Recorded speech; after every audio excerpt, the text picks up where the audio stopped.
نبی والے نبی سے بڑھا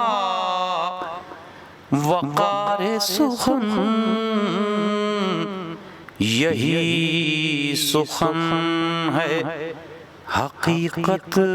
میں تاج دار سخن۔ ورحمۃ اللہ وبرکاتہ۔ ناظرین، ماہ رمضان بڑا رحمتوں کا مہینہ ہے، ماہ رمضان بڑا برکتوں کا مہینہ ہے، ماہ رمضان مغفرت کا مہینہ ہے۔ ماہ رمضان کی عظمت، اس کو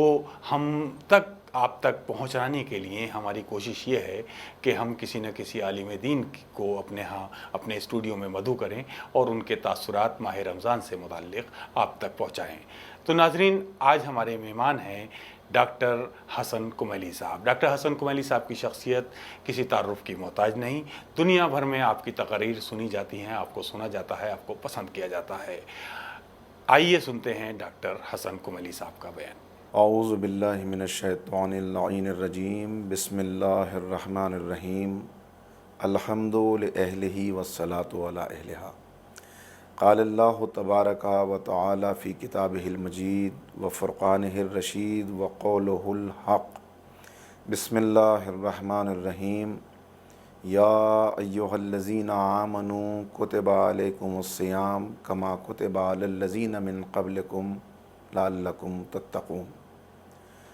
ناظرین و سامعین محترم، السلام علیکم ورحمۃ اللہ وبرکاتہ۔ یہ آج کی بہت مبارک شب ہے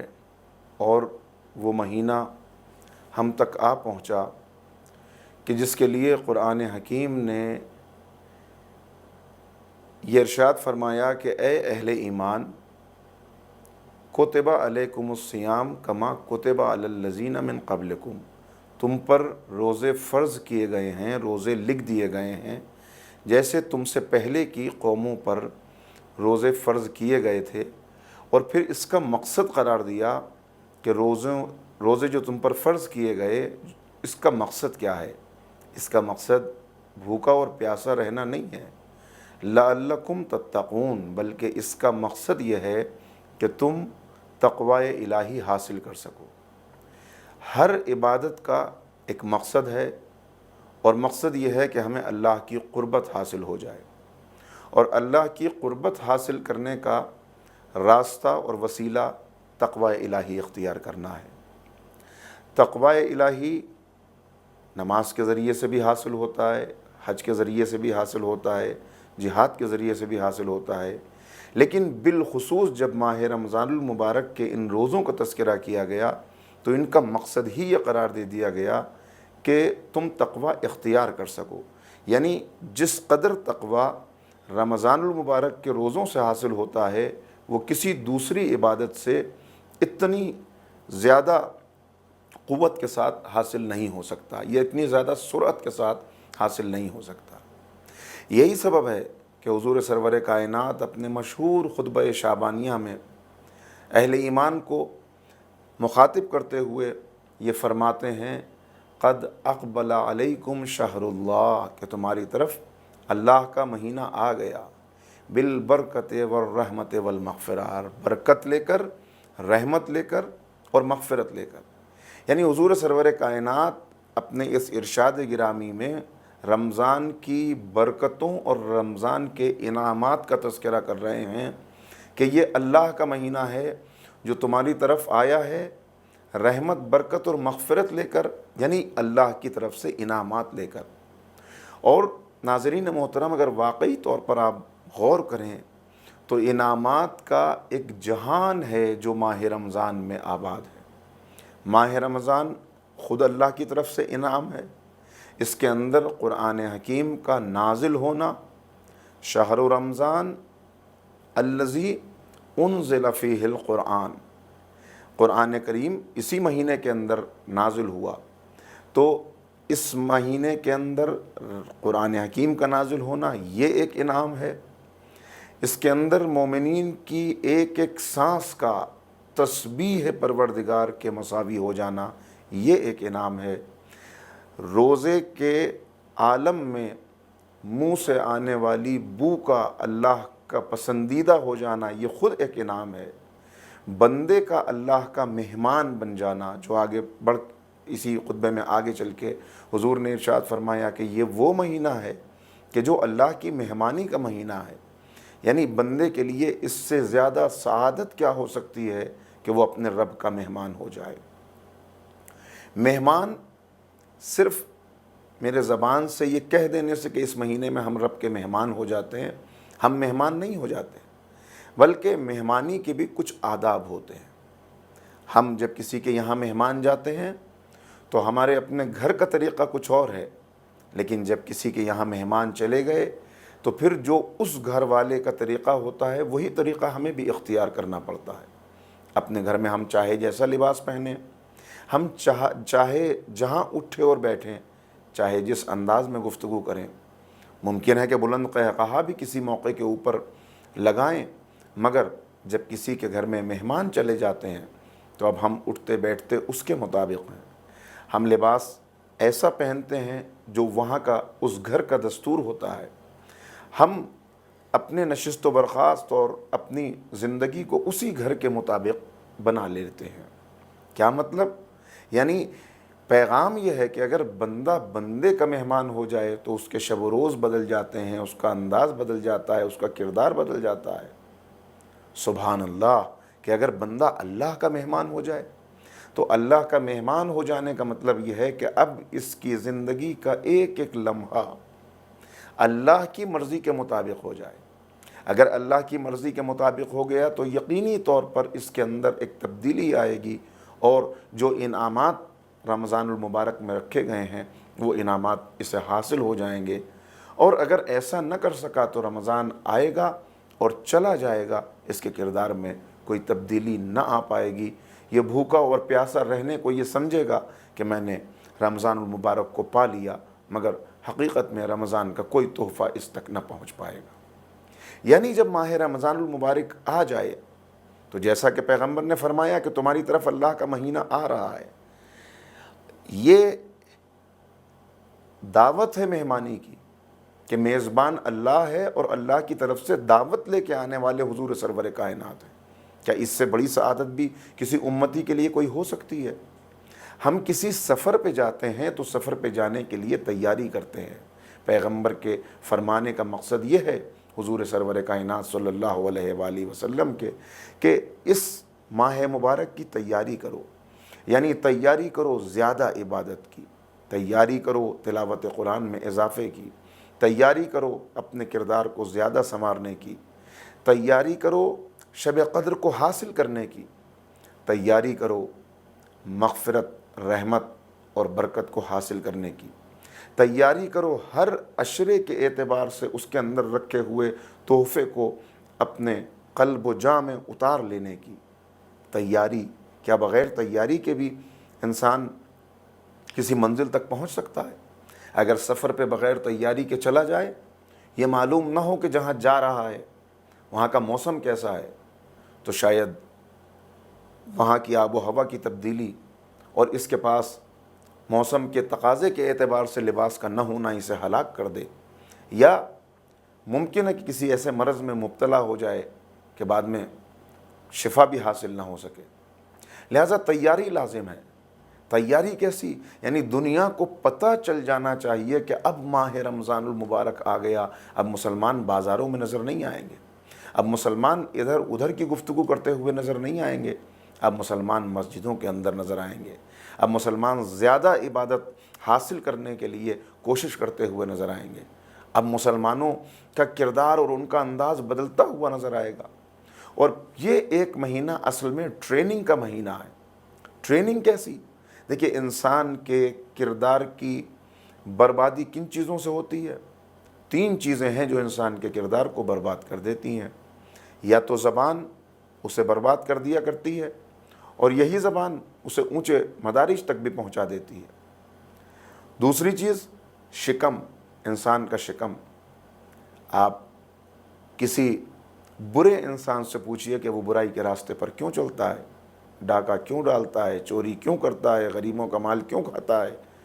یتیموں کے ساتھ ناانصافی کیوں کرتا ہے، تو شاید حالانکہ اس کا یہ جواب غلط ہوگا، لیکن جواب اس کی زبان پر یہی ہوگا کہ کیا کیا جائے، پاپی پیٹ کا سوال ہے۔ تو یہ شکم ہے جو انسان اگر اس کے اوپر نظر نہ رکھے، اگر محاسبہ نہ کرے اپنا وقتاً فوقتاً، تو یہ انسان کو برباد کر سکتا ہے۔ تیسری چیز جو بربادی کا سبب بن سکتی ہے وہ ہے انسان کی جنسی بے راہ روی، یعنی شہوت۔ سبحان اللہ، کیا اہتمام کیا ہے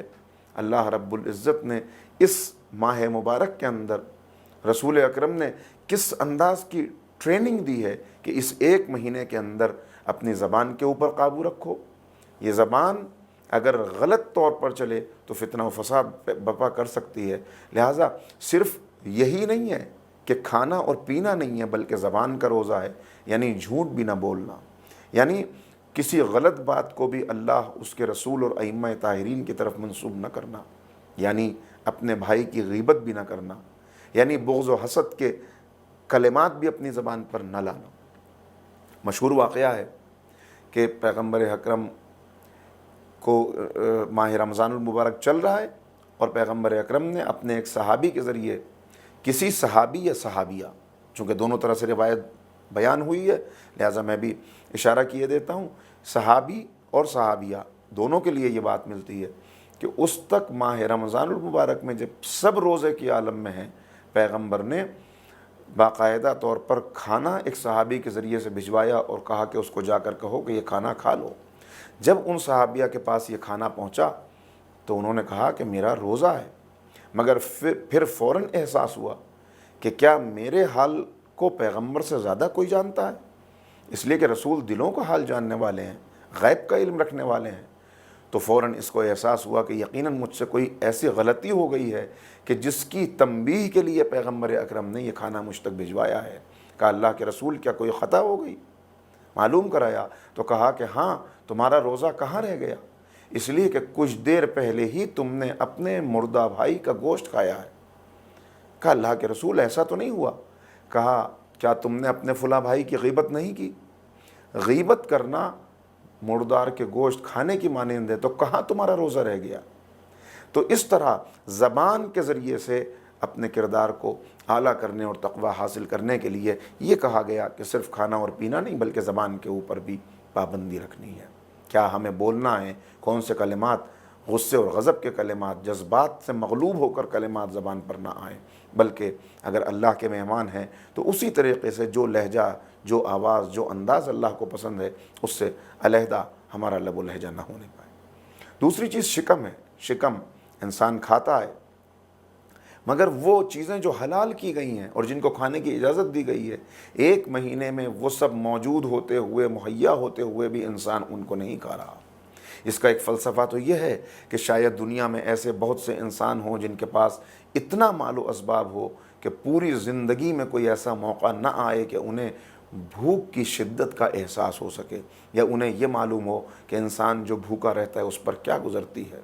ایک مالدار کو ایک غریب بھائی کے درد میں شریک کرنے کے لیے جس پر فاقے گزرتے ہیں، اس جو فاقہ مست زندگی گزرتا ہے، اس کے احساس کو بتانے کے لیے اللہ تعالیٰ نے یہ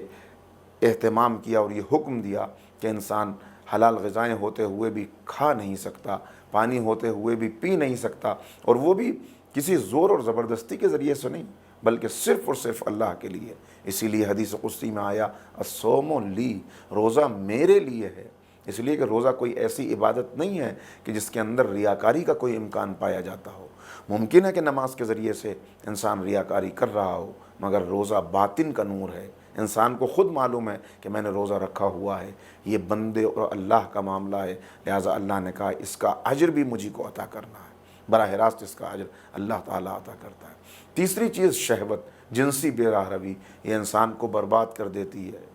تباہ کر دیتی ہے اگر انسان اس کے اندر مبتلا ہو جائے۔ لہٰذا اس کے لیے کہا کہ تمہاری زوجہ جو تمہارے اوپر نکاح کے ذریعے سے حلال کی گئی تھی، اب چونکہ شہوت پر قابو پانے کی ٹریننگ کرنا ہے، لہٰذا حلال ہوتے ہوئے بھی، جائز رشتہ ہوتے ہوئے بھی اس سے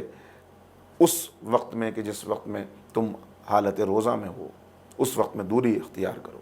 کیوں؟ تاکہ ایک کنٹرول کرنے کی، اپنے اوپر قابو کرنے کی عادت پڑ جائے۔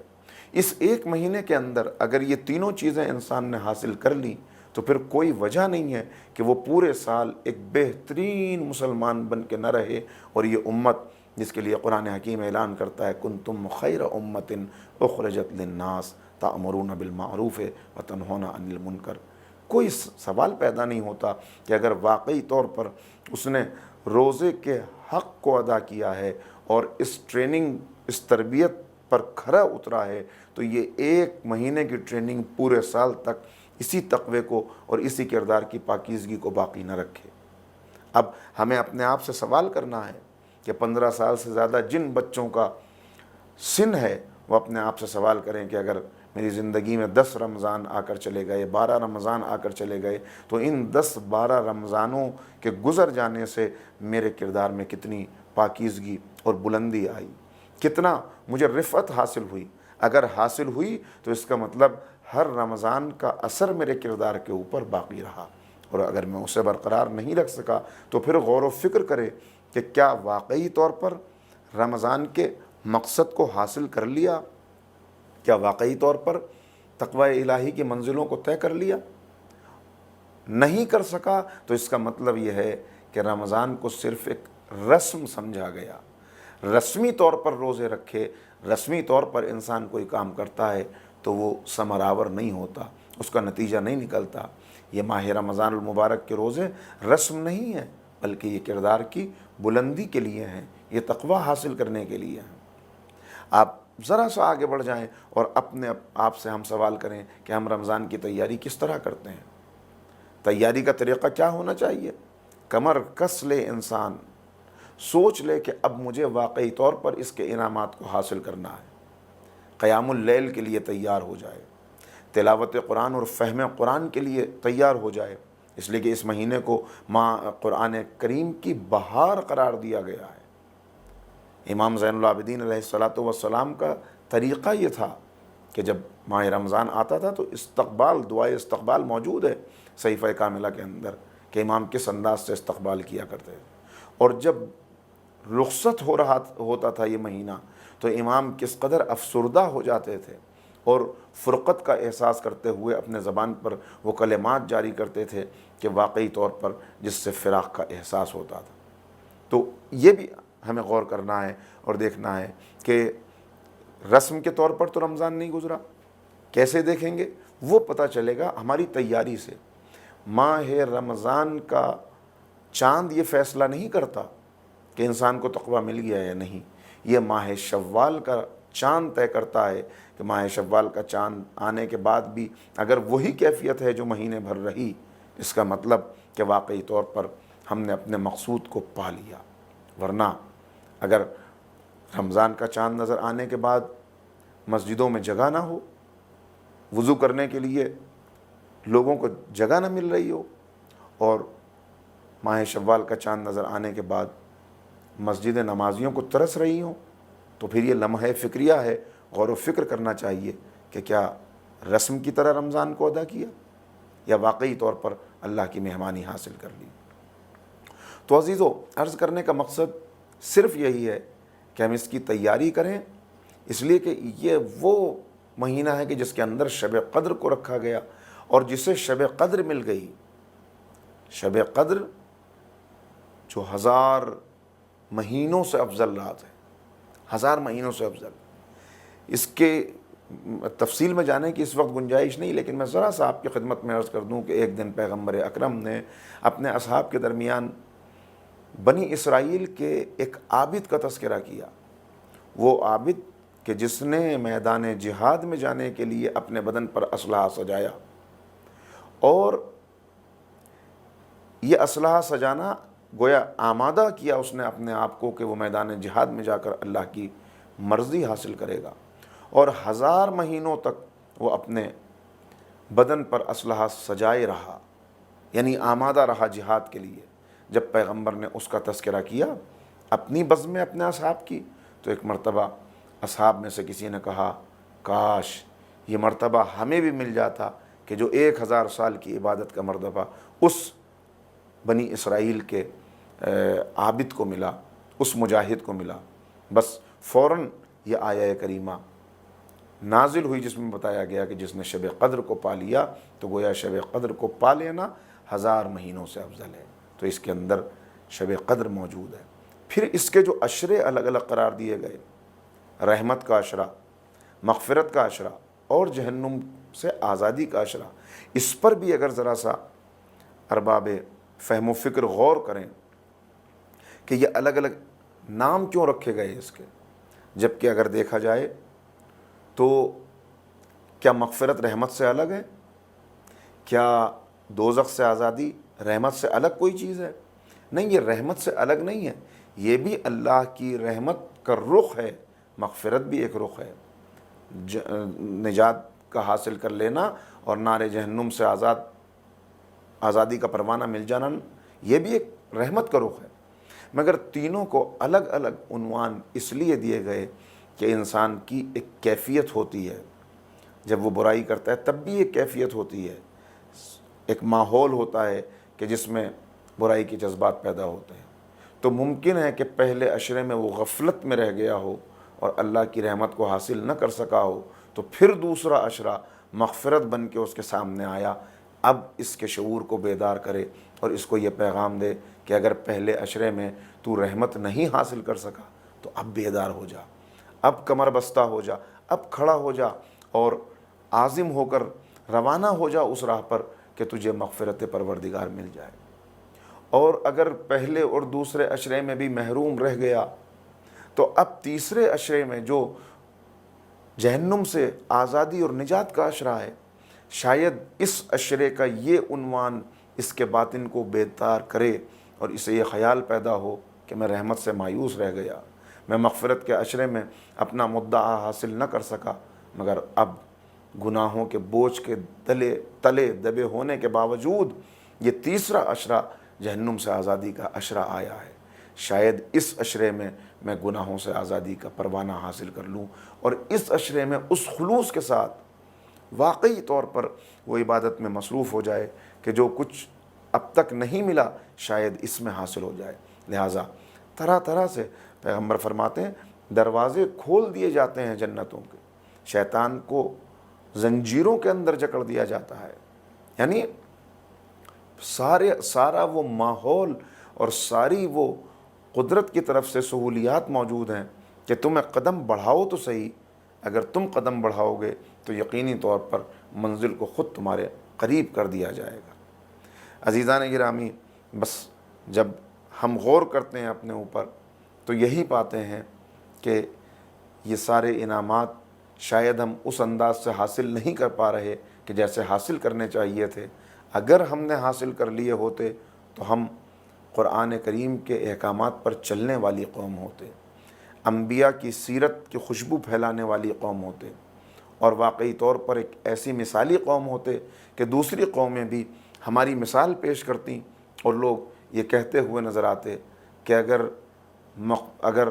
ماہ رمضان ایسا انقلاب زندگی میں لاتا ہے تو یہ رمضان بار بار آئے اور یہ انقلاب ایک قوم سے دوسری قوم بلکہ تمام قوموں کے اندر آئے۔ میں آخر میں دعا گو ہوں اور بارگاہ رب العزت میں خلوص دل کے ساتھ یہ دعا کرتا ہوں کہ معبود ہم سب کو اس لائق بنا دے کہ ہم واقعی طور پر ماہ رمضان المبارک کی برکتوں کو، رحمتوں کو اور مغفرتوں کو حاصل کر سکیں۔ السلام علیکم ورحمۃ اللہ وبرکاتہ۔ ناظرین، ہماری یہ کوشش ہے اس پروگرام کے ذریعے کہ رمضان کی اہمیت کے حوالے سے کسی نہ کسی عالم دین کو ہم اپنے اسٹوڈیو میں مدعو کرتے ہیں اور ان کے تاثرات آپ تک پیش کرتے ہیں۔ تو آج ہمارے بیچ ہمارے مہمان ہیں حجت الاسلام مولانا جنان اصغر مولائی صاحب۔ تو ہم سنتے ہیں مولانا جنان اصغر صاحب مولائی کے تاثرات ماہ رمضان کے حوالے سے۔ بسم اللہ الرحمن الرحیم۔ ماہ مبارک رمضان ایک ایسا مہینہ ہے جو سارے مہینوں کا سردار ہے، چونکہ یہ پروردگار متعال سے منسوب ہے اور یہ رحمتوں، برکتوں اور مغفرتوں کا مہینہ ہے۔ جیسا کہ پیغمبر اکرم نے خطبہ شعبانیہ میں ارشاد فرمایا، ماہ مبارک رمضان کے آنے سے پہلے پیغمبر اکرم نے ماہ شعبان کے آخری مہینے میں آخری جمعے کو جو خطبہ ارشاد فرمایا، چونکہ وہ ماہ مبارک کے شعبان کے آخر میں تھا، اس لیے خطبہ شعبانیہ کہلایا، لیکن اس میں پیغمبر اکرم نے عظمت ماہ مبارک رمضان کو بیان فرمایا ہے، اور اس میں آپ ارشاد فرماتے ہیں یا ایھا الناس قد اقبل الیکم شہر اللہ بالبرکۃ والرحمۃ والمغفرہ، اے لوگوں اللہ کا مہینہ تمہاری طرف آ رہا ہے رحمتیں، برکتیں اور مغفرتیں لے کر۔ اور اس مہینے کی عظمت کے سلسلے میں پیغمبر اکرم نے ایک مفصل بیان اس خطبے میں ارشاد فرمایا ہے، یہاں تک کہ عظمت کو بیان کرتے ہوئے پیغمبر نے ارشاد فرمایا انفاسکم فیہ تسبیح و نومکم فیہ عبادہ، اس مہینے میں تمہارا سانس لینا بھی تسبیح الہی کا درجہ رکھتا ہے، اور اس مہینے میں تمہارا سو جانا بھی عبادت کی حیثیت رکھتا ہے۔ یقینی طور پر اس ماہ مبارک رمضان میں جو پروردگار متعال سے وابستہ ہو جاتے ہیں، جو بندگان خدا اور اپنے تمام وقت کو بندگی الہی اور عبادت الہی میں بسر کرتے ہیں، تو یقینی طور پر ایسے افراد جو سانس لیتے ہیں وہ بھی عبادت کا درجہ رکھتی ہے، اور اس عبادت اور بندگی کی وجہ سے خستگی اور غالب اگر آ جائے اور اس کے صلے میں انسان کو نیند آ جائے تو وہ نیند آنا بھی انسان کا عبادت شمار ہوگا، چونکہ انسان اللہ کی عبادت کی راہ میں ہے۔ عظمت کے لحاظ سے جو عظمت اور جو ثواب انسان کے اعمال پر اس ماہ مبارک رمضان میں قرار دیا گیا ہے وہ کسی مہینے میں قرار نہیں دیا گیا ہے، حتیٰ کہ ایک ایک عمل کا اجر پروردگار متعال جتنے گنا زیادہ انسان کو دیتا ہے اس کا کوئی حساب و کتاب انسان نہیں لگا سکتا ہے۔ لہٰذا ہماری ذمہ داری ہے اور فریضہ ہے کہ اگر ہم اپنے لیے نجات آخرت کا ذریعہ چاہتے ہیں، معال آخرت چاہتے ہیں، آخرت کی زندگی کے لیے زاد راہ چاہتے ہیں، تو زیادہ سے زیادہ اس ماہ مبارک رمضان میں اپنے آپ کو بندگی الہی سے وابستہ کریں، اللہ کی اطاعت کی راستے میں اپنے نفس کو لائیں، گناہوں سے اجتناب اور اللہ کی عبادتوں کو انجام دینے کے لیے زیادہ سے زیادہ وقت اپنا نکالیں، تو یہ واقعاً ہمارے لیے معال آخرت بھی ہوگا اور اتنا ذخیرہ آخرت ہوگا جس کی مقدار کا ہم اندازہ نہیں لگا سکتے۔ لہٰذا ایک کامیاب انسان وہی ہے، فائدے میں رہنے والے افراد وہی ہیں جو اپنے وقت کو زیادہ سے زیادہ بندگی الہی میں گزاریں۔ تلاوت قرآن مجید اس مہینے میں سب سے زیادہ مورد تاکید قرار دی گئی ہے، اس لیے کہ حدیث مبارک میں ارشاد ہوا ہے کہ لِكُلِّ شَيْءٍ رَبِيعٌ وَرَبِيعُ الْقُرْآنِ شَهْرُ رمضان، ہر شے کے لیے، ہر چیز کے لیے ایک موسم بہار ہوتا ہے، اور قرآن کے لیے موسم بہار ماہ مبارک رمضان ہے، یعنی رمضان قرآن کی بہار کا مہینہ ہے، اور یہی وجہ ہے کہ بندگان الہی زیادہ وقت اپنا تلاوت قرآن میں گزارتے ہیں اور قرآن کی تلاوت سے مانوس ہوتے ہیں، اور اس لیے ان کو سعادتیں، برکتیں نصیب ہوتی ہیں۔ ایک ایک آیت کی تلاوت کا ثواب بے شمار پروردگار متعال نے معین کیا ہے۔ لہٰذا ہم وابستہ رہیں قرآن مجید سے، اس لیے کہ قرآن ایک ایسی کتاب ہے جسے ہمیں خاص طور سے اس ماہ مبارک رمضان میں اپنے لیے ایک دستور حیات اور قانون زندگی کے طور پہ پڑھنا چاہیے۔ ہمارے یہاں ایک مسئلہ جس کی طرف توجہ کم ہے، ایک اکثریت ہماری ماہ مبارک رمضان میں قرآن کی تلاوت کرتی ہے، یا عام دنوں میں جو تلاوت ہم کرتے ہیں اس میں ہمارا نظریہ ثواب حاصل کرنا ہوتا ہے۔ ثواب یہ ہے کہ ہم قرآن کی تلاوت کر رہے ہیں تاکہ ہمیں ثواب حاصل ہو، یہ ایک فلسفہ ہے تلاوت قرآنی کا، مگر در واقع قرآن ہماری ہدایت کے لیے نازل ہوا ہے، ہماری زندگی کے لیے نازل ہوا ہے، ہمارے لیے قانون حیات ہے، دستور حیات ہے۔ تو فلسفہ ثواب سے قطع نظر کرتے ہوئے اگر ہم اسے اس طرح پڑھیں کہ قرآن کو جتنا ہم نے پڑھا ہے اتنے اس کے معنی اور مفہوم کو بھی سمجھیں، تو اس کا اثر یقینی طور پہ ہماری زندگی میں مثبت ہوگا، ہمیں کامیابیاں میسر ہوں گی، ہمیں علم قرآن حاصل ہوگا، قرآن ہم سے کیا کہہ رہا ہے ہمیں یہ معلوم ہوگا اور ہمیں اس کے بارے میں علم ہوگا، اور یہ ہمارے لیے مفید ہے اور صد درصد فائدہ مند ہے، چونکہ ہمارے علم میں اضافے کا باعث ہے۔ قرآن ہم سے خطاب کر رہا ہوتا ہے، قرآن ہم سے گفتگو کر رہا ہوتا ہے، قرآن ہم سے کہہ رہا ہوتا ہے کہ تمہیں اپنی زندگی میں کیا کرنا ہے، کیسے رہنا ہے، معاشرتی زندگی کیسے گزارنا ہے، سماجی زندگی کیسے گزارنا ہے، خانوادگی زندگی کیسے گزارنا ہے، کاروبار کیسے کرنا ہے، لوگوں کے ساتھ کیسے پیش آنا ہے، اخلاق کیسا ہونا چاہیے، کردار کیسا ہونا چاہیے۔ تو ہمارا ایک اہم فریضہ جو اس ماہ مبارک رمضان میں قرآن پڑھنے سے ہے وہ صرف ثواب کے زاویے سے نہ ہو بلکہ تربیتی زاویے سے ہو تو ہم زیادہ اس سے فائدہ حاصل کر سکیں گے۔ لہٰذا ماہ مبارک رمضان میں الحمدللہ مومنین اپنا زیادہ وقت صرف کرتے ہیں تلاوت قرآن مجید میں، جو بہت بڑی سعادت ہے اور اجر و ثواب پروردگار متعال اس پر عطا کرتا ہے۔ تو ہمیں یہ استفادہ بھی قرآن مجید سے کرتے رہنا چاہیے، اس لیے کہ قرآن ہماری زندگی کے لیے دستور حیات ہے، اور حدیث مبارک میں آیا ہے، مصحف ناطق حضرت امام جعفر صادق علیہ السلام نے ارشاد فرمایا ہے، القرآن عہد اللہ الی خلقہ، قرآن بندوں کی طرف اللہ کا عہد و پیمان ہے۔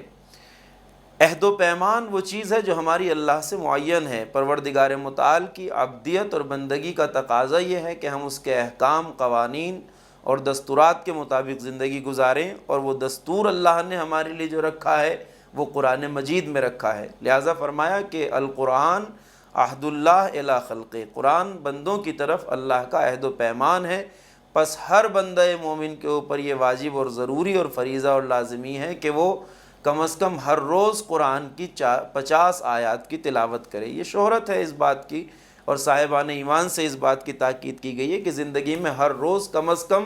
قرآن مجید کی 50 آیتوں کی تلاوت کرے۔ وہ اسی حدیث مبارکہ میں وہ بات آئی ہے کہ قرآن بندوں کے ساتھ اللہ کا عہد و پیمان ہے، لہٰذا ہر شخص کو چاہیے کہ وہ ہر روز کم از کم قرآن مجید کی 50 آیات کی تلاوت کرے۔ تو ہمیں اس پہ کاربند ہونا چاہیے، اور الحمدللہ ماہ مبارک رمضان میں ہم اس سے زیادہ تلاوت قرآن کرتے ہیں۔ تو تلاوت قرآن کرتے ہیں تو اسے عہد اللہ الی خلقہ اس زاویے سے ہمیں کرنا چاہیے کہ وہ ہمارے اور اللہ کے درمیان ایک عہد و پیمان ہے، جو عہد و پیمان میں جو بیان کیا گیا ہے اس کا جاننا، اس کو سیکھنا، اس کا علم حاصل کرنا ہماری پہلی ذمہ داری ہے۔ لہٰذا یہ چیز ہمیں اپنے مد نظر رکھنا چاہیے، اور یہ سعادتوں کے جو ایام ہیں، یہ شب و روز جو ماہ مبارک رمضان کے ہیں، وہ اطاعت الہی سے وابستہ ہو کے ہمیں گزارنا چاہیے۔ لہٰذا فلسفہ ثواب ایک الگ نوعیت ہے۔ اللہ نے قرآن مجید کی تلاوت پر اجر و ثواب انسانوں کے لیے رکھا ہے، اور بے پناہ اجر و ثواب رکھا ہے، مگر ہمارا مقصد صرف اور صرف ثواب حاصل کرنا نہیں ہونا چاہیے۔ ثواب تو وہ لازمی اجر ہے جو تلاوت قرآن مجید پر اللہ اپنے بندوں کو عطا کرتا ہے۔ لازمی اجر جو تلاوت قرآن پر ہے وہ ثواب ہے، لیکن تلاوت کا اصل مقصد صرف ثواب حاصل کرنا نہیں ہے، معلومات حاصل کرنا ہے، علم قرآن حاصل کرنا ہے، تفسیر اور تعویل قرآن کا علم حاصل کرنا ہے،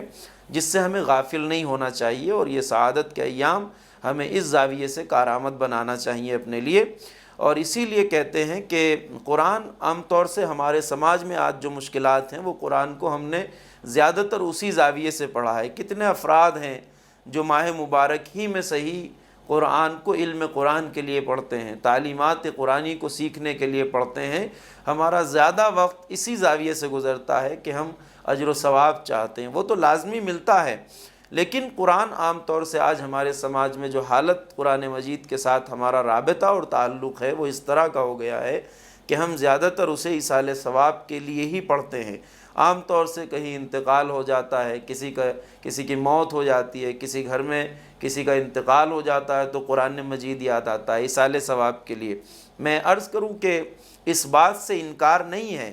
کہ اللہ نے قرآن مجید کی تلاوت کے یہ فائدے رکھے ہیں کہ اس کی تلاوت سے ہمیں خود کو بھی ثواب حاصل ہوتا ہے، مرنے والوں کو بھی ثواب حاصل ہوتا ہے۔ جو انسان گھر سے رخصت ہو رہا ہے اسے اگر قرآن کے سائے میں گزارا جاتا ہے تو اسے بھی فائدہ حاصل ہوتا ہے۔ اگر کوئی بے ہوش ہو جائے، مریض ہو، اس کے لیے بھی قرآن شفا ہے۔ لیکن نزول قرآن کا اصل مقصد ہماری زندگی کے لیے دستور حیات ہے، قانون زندگی کے طور پہ ہمیں قرآن کو لینا چاہیے۔ وہ فائدے یقینی حاصل ہوتے ہیں، مگر محض ہم قرآن کو ایک ایسی کتاب نہ بنا دیں جو ذریعہ ایصال ثواب بن کے رہ جائے۔ اگر ہم ایسا کرتے ہیں تو یہ قرآن کے ساتھ ہمارا انصاف نہیں ہے۔ شاید مرحوم ڈاکٹر علی شریعتی ایک عظیم مفکر ہیں، انہوں نے اسی زاویے کو مد نظر رکھ کے وہ بات کہی ہے جہاں وہ تڑپ کے کہتے ہیں، قرآن کی بارگاہ میں فریاد کرتے ہوئے کہتے ہیں کہ اے قرآن، ہم تجھ سے شرمندہ ہیں، ہم تیری بارگاہ میں عذر اور معذرت پیش کرتے ہیں کہ تو ہمارے لیے زندگی کی کتاب بن کے آیا تھا، ہم نے تجھے موت کی کتاب بنا لیا ہے۔ اس لیے کہ آج سماج کی حالت یہ ہے کہ اگر کسی گھر سے اچانک قرآن مجید کی تلاوت کی آواز آنے لگے تو ہمارا ذہن پہلے اس بات کی طرف جاتا ہے کہ خدا نہ خواستہ یہاں سب خیریت تو ہے، کسی کا انتقال تو نہیں ہو گیا ہے۔ اور یہ ایک طریقہ رہا ہے ہمارے یہاں کہ چونکہ قرآن کی تلاوت ایک رائج کام نہیں ہے، کبھی کبھار اچانک جب سننے میں آتا ہے تو ذہن اسی طرف جاتا ہے۔ وہاں مملکت ایران میں بھی یہ طریقہ رہا ہے، یہاں بھی کم و بیش ہمارے ہند و پاک میں یہ سلسلہ ہے کہ قرآن مجید کی زیادہ تلاوت اسی وقت ہوتی ہے جب ہمیں ایصال ثواب کرنا ہوتا ہے، لہٰذا وہاں بھی گھر کے دروازے پر ایک ٹیپ ریکارڈر رکھ دیا جاتا ہے جس میں تلاوت قرآن چلتی رہتی ہے، تو اس سے آنے جانے والوں کو یہ اندازہ ہو جاتا ہے کہ اس گلی میں اور اس گھر میں کسی کا انتقال ہو گیا ہے۔ تو تلاوت قرآن مجید سے کسی کی موت کا اندازہ لگانا ایسا ہی ہے جیسا انہوں نے اپنی فریاد میں کہا کہ تو ہمارے لیے زندگی کی کتاب بن کے آیا تھا، ہم نے تجھے موت کی کتاب بنا لیا ہے۔ آج کہیں سے تلاوت قرآن کی آواز آتی ہے تو ہم سمجھ لیتے ہیں کہ اس گھر میں، اس گلی میں آج کسی کا انتقال ہو گیا ہے، جبکہ قرآن ایسی کتاب نہیں ہے کہ جو صرف موت سے مخصوص ہو، کتاب تو زندہ انسانوں کی کتاب ہے، دستور حیات ہے ہماری زندگی کے لیے، قانون زندگی ہے قرآن۔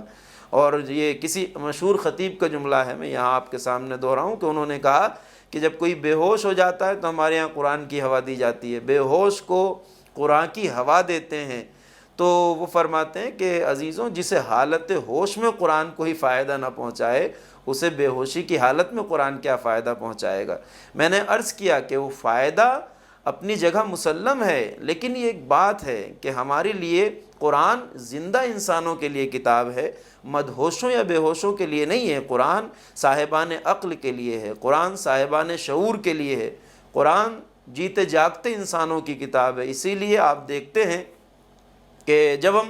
تلاوت کرتے ہیں قرآن مجید کی تو بے شمار آیتیں ہیں جن کے آخر میں یہ فقرے آتے ہیں، افلا تعقلون، تم عقل سے کام کیوں نہیں لیتے، افلا تتفکرون، تم فکر کیوں نہیں کرتے، افلا تتدبرون، تم تدبر کیوں نہیں کرتے، گہرائی سے سوچتے کیوں نہیں ہو۔ یا یہ قرآن کتاب ہے، ہدایت ہے لأولی الالباب، صاحبان عقل کے لیے۔ تو اتنی تاکیدیں تعقل پر، تفکر پر، تدبر پر اس لیے ہیں کہ قرآن بتانا چاہتا ہے کہ قرآن صاحبان شعور کی کتاب ہے، بے شعوروں کی کتاب نہیں ہے۔ لہٰذا ہمیں اسی شعور کے آئینے میں،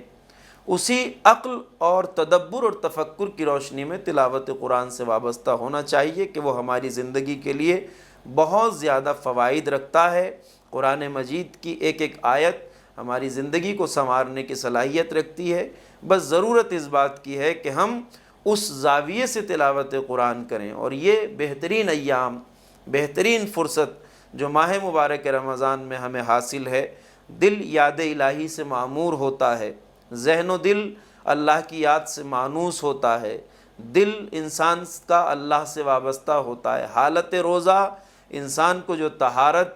پاکیزگی اور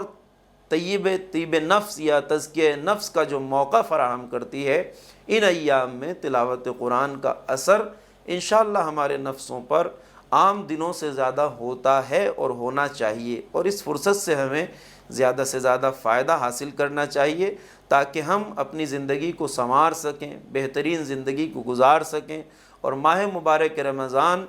ہمارے درمیان سے جب رخصت ہو تو ہم اس ماہ مبارک رمضان سے جب نکلیں تو بالکل اس طرح نکلیں جیسے ماں کے پیٹ سے آج ہم نے جنم لیا ہو، نہ دامن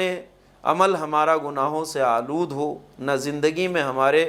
گناہ ایسے نامہ اعمال میں باقی رہ جائیں جنہیں پروردگار نے معاف نہ کیا ہو۔ لہٰذا وداع ماہ مبارک رمضان میں جو دعائیں معصومین علیہم السلام سے وارد ہوئی ہیں، اس میں بارگاہ الہی میں یہی تقاضا ہے، یہی التجا ہے کہ پروردگار یہ ماہ مبارک رمضان ایسا نہ ہو کہ ہمارے درمیان سے گزر جائے اور میرے نامہ اعمال میں کوئی ایسا گناہ باقی رہ جائے، کوئی ایسی سیاہی باقی رہ جائے جسے تو نے معاف نہ کیا ہو۔ پروردگار سے یہ التجا اس لیے ہے معصومین کی کہ جو ماہ مبارک رمضان کی بہترین فرصت کو گنوا دے اور اپنے لیے بخشش کا سامان فراہم نہ کر سکے تو اس کے لیے کوئی امید نہیں ہے کہ وہ سال کے باقی دنوں میں اپنے لیے بخشش کا کوئی سامان کر سکے گا، اس لیے کہ یہ وہ مہینہ ہے جس میں شبہائے قدر آتی ہیں، لیالی قدر، شبہائے قدر، جو پروردگار متعال نے جس ایک رات کو 1000 راتوں سے بہتر قرار دیا ہے، تو ہزاروں راتیں بھی مل کر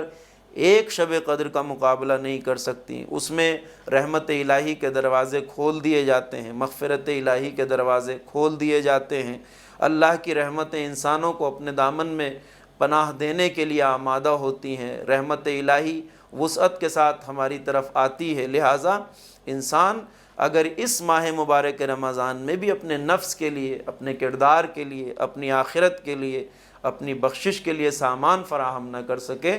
تو وہ انسان روایات کے اعتبار سے بھی اور عقلی اعتبار سے بھی یقیناً بدبخت انسان شمار ہوگا، اور پروردگار ہم پر لطف کرے، عنایت کرے کہ ہمیں ان بدبخت افراد میں سے قرار نہ دے کہ جو ماہ مبارک رمضان میں بھی اپنے لیے سامان آخرت اور بخشش کا ذریعہ فراہم نہ کر سکیں، اپنے لیے مغفرت الہی حاصل نہ کر سکیں، اور ہمارے گناہوں کا جو بار ہمارے کاندھوں پہ باقی رہ جائے۔ پروردگار متعال کی بارگاہ میں دعا ہے کہ خداوند متعال ہمیں اس ماہ مبارک رمضان میں جتنی بھی توفیقات ہیں، جتنی بھی نیکیاں ہیں، جتنے بھی اعمال نیک ہیں، انہیں کرنے کی توفیق عطا فرمائے، اور ہمیں ان بندوں میں اپنے قرار دے جنہیں اس نے اپنے سایہ رحمت میں لیا ہو، جنہیں اس نے مغفرت جن کو عطا کی ہو، جن کی بخشش ہو گئی ہو، جنہیں اس نے معاف کر دیا ہو، جنہیں اس نے اپنے صالح اور پاکیزہ بندوں میں انشاءاللہ شمار فرما لیا ہو۔ وآخر دعوانا